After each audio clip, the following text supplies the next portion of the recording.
Hanuman film इस saying का best example है कि आपके पास जितना है उससे ही आप बेस्ट वैल्यू निकालने का ट्राई करो। Start with what you have. अगर इस सेइंग का एक परफेक्ट एग्जाम्पल देना हो तो हनुमान मूवी इसका परफेक्ट एग्जाम्पल हो सकती है। देखो, हमारी इंडियन मैथोलॉजी और हिस्ट्री में इतनी सारी पर्सनैलिटीज, इतने गॉड्स हैं, इतनी सारी स्टोरीज हैं, तो अगर हम उनके ऊपर मूवीज बनाना स्टार्ट करते हैं तो भाई कंटेंट की कमी तो बिल्कुल भी नहीं होने वाली। एंड वही चीज प्रशांत वर्मा अपने इस सिनेमैटिक यूनिवर्स में करना चाहते हैं, जहां पर वो पहला स्टेप ले चुके हैं हनुमान मूवी को बनाकर, और वो ये दिखा चुके हैं कि उनके मन में रिस्पेक्ट है हिंदू कल्चर के लिए, उनके मन में रिस्पेक्ट है सनातन धर्म के लिए, एंड उनके मन में रिस्पेक्ट है कि वो हमारे इंडियन गॉड्स को एक रिस्पेक्टफुल वे में स्क्रीन पर रख सकें। तो अंजनाद्री एक फिक्शनल विलेज होता है जहां पर हनुमंथु नाम का एक कामचोर लड़का रहता है और उसकी आदत होती है छोटी मोटी चोरी करना। वो अपनी बहन अंजम्मा, अपनी माँ और अपने एक दोस्त काशी के साथ उस गांव में आराम से रह रहा होता है। अब उस गांव में एक पावर हायरार्की का भी सिस्टम होता है जहां पर जो ज्यादा ताकतवर लोग होते हैं वो अपनी पावर का गलत इस्तेमाल करके उस गांव के अंदर कंट्रोल रखते हैं। तो एक दिन हनुमंतु को समुद्र के अंदर एक मणि मिलती है जिसके अंदर हनुमान जी के खून की एक बूंद होती है, एंड उस खून की बूंद की वजह से हनुमंतु को हनुमान जी की पावर्स मिल जाती हैं। तो इस तरीके से हमारे मेन कैरेक्टर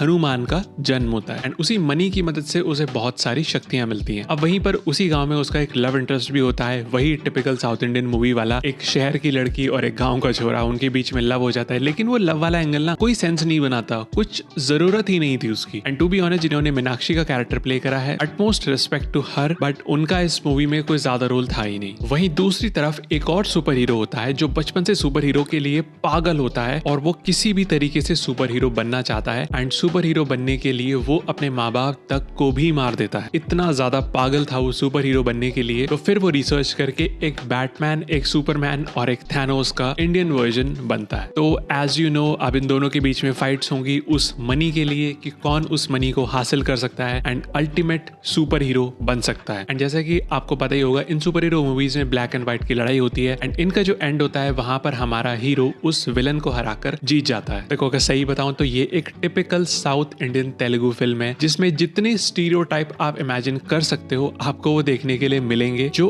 एंड के 15 से 20 मिनट का क्लाइमैक्स आता है और जहां पर हमें हनुमान जी के कैरेक्टर का रिवील देखने के लिए मिलता है, वहां पर ये मूवी एक अलग लेवल पर चली जाती है और इसका स्केल हमें देखने के लिए मिलता है कि 2025 में जो उसका सीक्वल आने वाला है जय हनुमान, वो कितना ग्रैंड हो सकता है अगर इस फिल्म के मेकर्स को, प्रशांत वर्मा एंड उनकी टीम को अगर एक अच्छा बजट मिलता है, अगर एक अच्छी टीम मिलती है, तो वो कितनी ऊंचाइयों को छू सकते हैं, कितनी बड़ी हाइट्स को अचीव कर सकते हैं, एंड इस सिनेमैटिक यूनिवर्स को बहुत बड़े लेवल पर इंडिया में मार्केट करके इसको सक्सेसफुल बना सकते हैं। जैसा कि मैंने आपको बताया कि इस फिल्म के अंदर हर एक स्टीरियोटिपिकल वो चीज है जो आपको साउथ इंडियन सिनेमा में देखने के लिए मिलती है, लेकिन वो हर एक चीज जस्टिफाइड हो जाती है बिकॉज जो हमारा मेन कैरेक्टर है हनुमंतु, अब उसके पास हनुमान जी की पावर्स आ चुकी हैं। अब वो जो भी करेगा हमारे मन में यही रहेगा कि ये कर सकता है बिकॉज इसके अंदर हनुमान जी की पावर्स हैं। लेकिन जो विलेन का कैरेक्टर है, आई थिंक उसको ना और ज्यादा स्ट्रॉन्ग बनाना चाहिए था। जितनी भी फाइटिंग सीक्वेंसेस हुए हैं उन दोनों के बीच में, मुझे ऐसा लग रहा था कि उन फाइटिंग सीक्वेंसेस को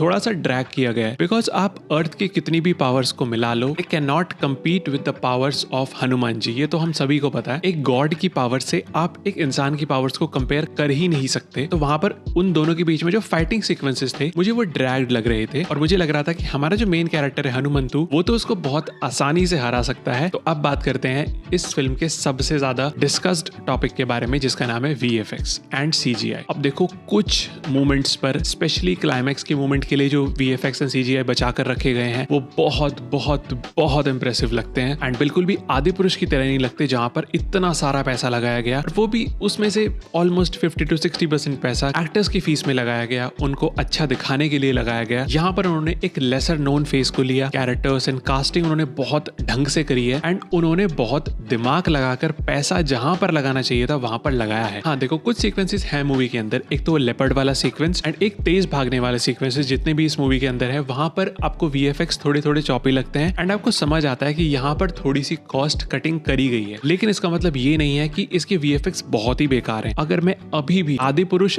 इसके VFX को कंपेयर करूँ ना, this movie has 10 times better VFX than Adipurush, और आप दोनों के बीच में प्राइस डिफरेंस तो देख ही सकते हो कितना ज्यादा प्राइस डिफरेंस था। तो इस फिल्म ने वो करके दिखाया है जो आदि पुरुष को करना चाहिए था, और वो है हमारे इंडियन गॉड्स को रिस्पेक्ट देना। फिल्म के आखिरी के 10 से 15 मिनट में जब हमारे सामने हनुमान जी का कैरेक्टर रिवील होता है, तब जो इसके मेकर्स ने हनुमान जी के लिए रिस्पेक्ट ये करी है ना, उन सीन्स में मैं बहुत ही कम बोलता हूँ इस चीज को, लेकिन उन मोमेंट्स पर आपको गूज बम्स जरूर आ जाएंगे। अब ऑल एंड ऑल अगर आप देखोगे तो ये एक बच्चों की फिल्म है, ये आपको देखने से समझ आ जाता है कैरेक्टर्स किस तरीके से बोलते हैं, लेकिन भाई जो जोक्स इसमें यूज करे गए हैं ना, उसमें आपको हंसी जरूर आती है, क्रिंजी नहीं लगते, जैसा कि ऑलमोस्ट हर एक टिपिकल साउथ इंडियन मूवी में लगते हैं। कितना भी वो हार्ड ट्राई कर लेते हैं लेकिन हमें हंसा नहीं पाते, इस फिल्म के अंदर वो नहीं होता। एक एक जोक लैंड करता है, ऑलमोस्ट 90% जोक्स लैंड करते हैं। तो ओवरऑल एक बहुत ही बढ़िया फिल्म। प्रशांत वर्मा एंड उनकी टीम के विजन को देखकर यार रिस्पेक्ट पे करने का मन करता है। वहीं पर जहां पर आदिपुरुष के मेकर्स ने एक तरीके से डिसरिस्पेक्ट करी थी हमारे इंडियन कल्चर की एंड हिंदू कल्चर की, वहीं पर